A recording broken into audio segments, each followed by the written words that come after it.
Age పెరిగితే సహజంగా speed తగ్గుతుంది. కానీ పాలనలో జోరు పెంచుతున్నారు చంద్రబాబు. కంప్లీట్ గా రూట్ మార్చేశారు. బాబు 4.0 చాలా డిఫరెంట్ గా ఉండబోతుందని క్రిస్టల్ క్లియర్ గా చెప్పేశారు. 1995 డైలాగ్ పేలుస్తున్నారు. సీన్ లోకి దిగితే స్టోరీ మారిపోతుందంటున్నారు. ఈసారి మాత్రం స్ట్రాటజీ మార్చి పనిచేస్తున్నారు. అది ఢిల్లీ ముందు డిమాండ్లు పెట్టడంలోనైనా, కేంద్రంలో చక్రం తిప్పడమైనా, పాలనను పరుగులు పెట్టించడమైనా, అభివృద్ధి సంక్షేమాన్ని బ్యాలెన్స్ చేయడమైనా ఈసారి బాబు రూటే డిఫరెంట్ గా కనిపిస్తుంది.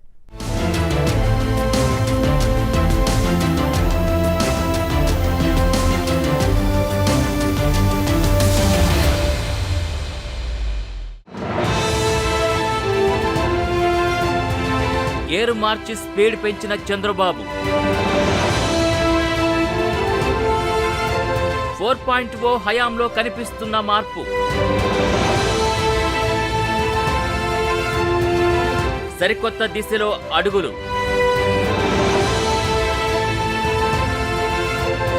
రాష్ట్రాభివృద్ధి కోసం కొత్త స్ట్రాటజీలు. అవును, చంద్రబాబు పాలనా వ్యూహాలన్నీ మార్చేశారు. 4.0 ప్రభుత్వంలో సరికొత్తగా కనిపిస్తున్నారు. చంద్రబాబుక మారరు అన్న అపవాదం నుంచి బయటకొచ్చే ప్రయత్నాలు ఒక్కొక్కటిగా చేస్తున్నారు. గతంలో సీఈఓ సీఎంగా దేశవ్యాప్తంగా పేరు తెచ్చుకున్న చంద్రబాబు ఇప్పుడు బ్యూరోక్రాట్ల పాలన ఉండదని, రాజకీయ నిర్ణయాలే ఉంటాయని చెప్పడం, 1995 నాటి సీఎంని చూస్తారని గుర్తు చేయడం, జనంతో మమేకమవడం ఇవన్నీ చేస్తున్నారు. మొన్నటికి మొన్న మంగళగిరి నియోజకవర్గం పెనుమాక ఎస్టీ కాలనీలో చంద్రబాబు పింఛన్ల పంపిణీని ప్రారంభించారు. అక్కడే లబ్ధిదారు కుటుంబ సభ్యులిచ్చిన టీ తాగారు. వారి కష్టసుఖాలు అడిగి తెలుసుకున్నారు. ఇల్లు కట్టిస్తారని హామీ ఇచ్చి వచ్చారు. ఈ సీన్లు చూసిన వారికి మారిన చంద్రబాబు స్పష్టంగా కనిపించారు. చుట్టుపక్కలన్నీ ఇండ్లున్నాయి, మంచి ఇండ్లున్నాయి. పక్కన వాళ్ళ తమ్ముడే బింది కట్టుకున్నాడు. ఈయన మాత్రం పూరింట్లో ఉన్నాడు. ఇల్లు కూడా కురుస్తా ఉంది. నేను అడిగాను ఆయన్ని, ఏంటిది అని అడిగాను. ఓసారి దురదృష్టం కూడా వెంటాడుతుంది నాకు. అందుకనే చూస్తానే ఒక మాట చెప్పాను, ఈ ఇల్లు కట్టిస్తామని హామీ ఇచ్చా.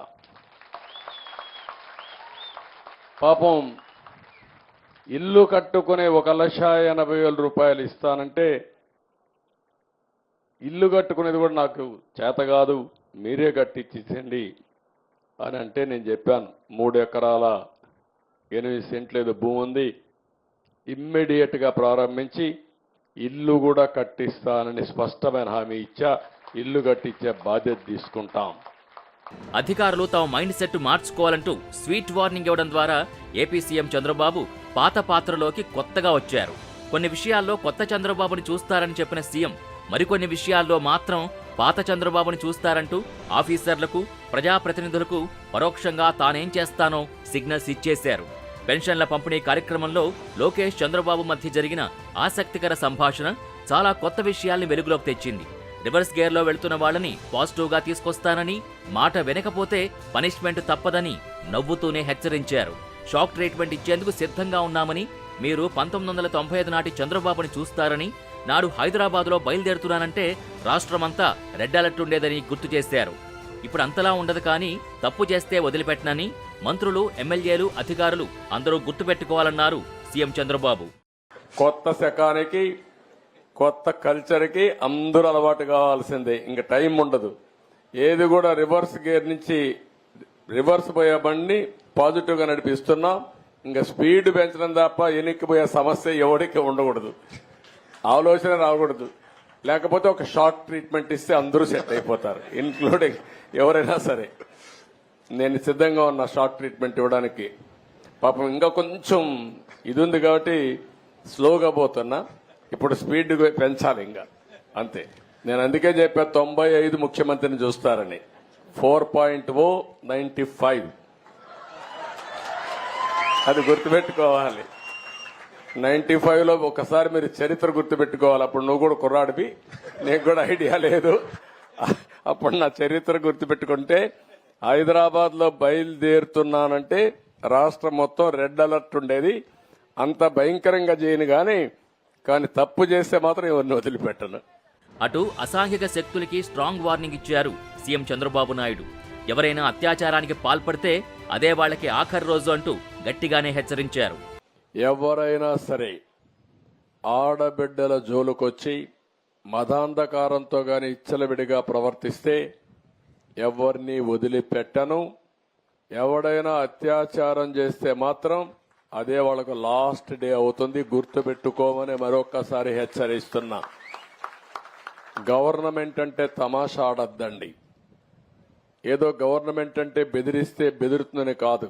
యాంటీ సోషల్ ఎలిమెంట్స్ ఎవడైనా సరే నిర్మోహమాటంగా అణిచివేస్తా.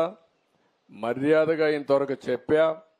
ఎవరైనా కైపెక్కి లేకుంటే గంజాయి తినేసి తాగేసి లేకుంటే మద్యం తాగేసి ఇష్టానుసారంగా చేస్తే మాత్రం తీవ్ర పరిణామాలుంటాయి. మొన్నటి వరకు నేను ఎందుకంటే స్లోగా బిల్డప్ చేయాలి కాబట్టి బిల్డప్ చేస్తున్నా.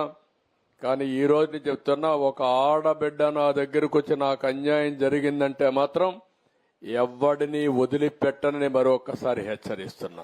అది మీరు రేపటి నుంచి యాక్షన్లో కూడా చూస్తారు. మీరు ఎవడిని వదిలిపెట్టను. ఇటీవలే పోలీసులతో రవాణా శాఖ మంత్రి రాంప్రసాద్ రెడ్డి సతీమణి హరిత ప్రవర్తించిన తీరుపై సోషల్ మీడియాలో రకరకాలుగా ప్రచారం జరిగింది. ఈ విషయం సీఎం చంద్రబాబు దృష్టికి కూడా వెళ్లింది. దీంతో అలా ప్రవర్తించిన తీరుని చంద్రబాబు తప్పుబట్టారని పార్టీ వర్గాలు చెబుతున్నాయి. ఘటనపై మంత్రిని వివరణ కోరారని, ఇలాంటి పొరపాట్లు పునరావృతం కాకుండా చూసుకుంటానని మంత్రి తెలిపారని తెలుస్తోంది. అధికారులు, ఉద్యోగుల పట్ల అంతా గౌరవంగా ఉండాలని, ప్రభుత్వానికి చెడ్డ పేరు తెచ్చేలా ఎంత స్థాయి వారు వ్యవహరించినా ఉపేక్షించేది లేదు అన్నట్టుగా సీఎంఓ నుంచి సిగ్నల్స్ వెళుతున్నాయి. అది మ్యాటర్.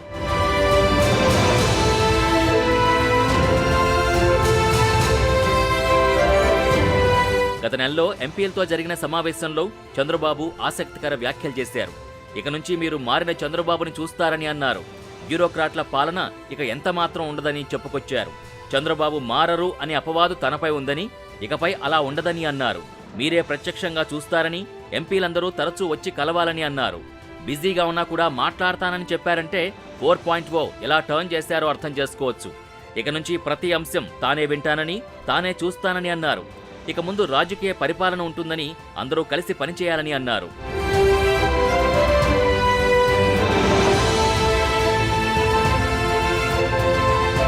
పోలవరం, అమరావతిలో సీఎం చంద్రబాబు స్వయంగా పర్యటించారు.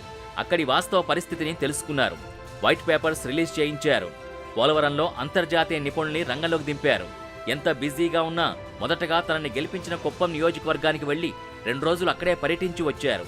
నియోజకవర్గానికి వరాలు ప్రకటించారు. సో చెప్పాల్సింది చెబుతున్నారు. జనంలో తిరుగుతున్నారు.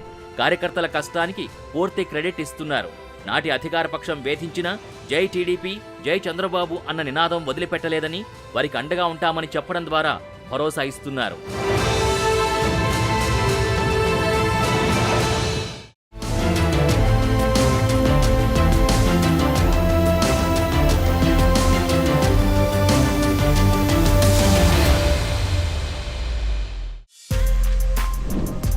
For more videos like this, subscribe Big TV channel.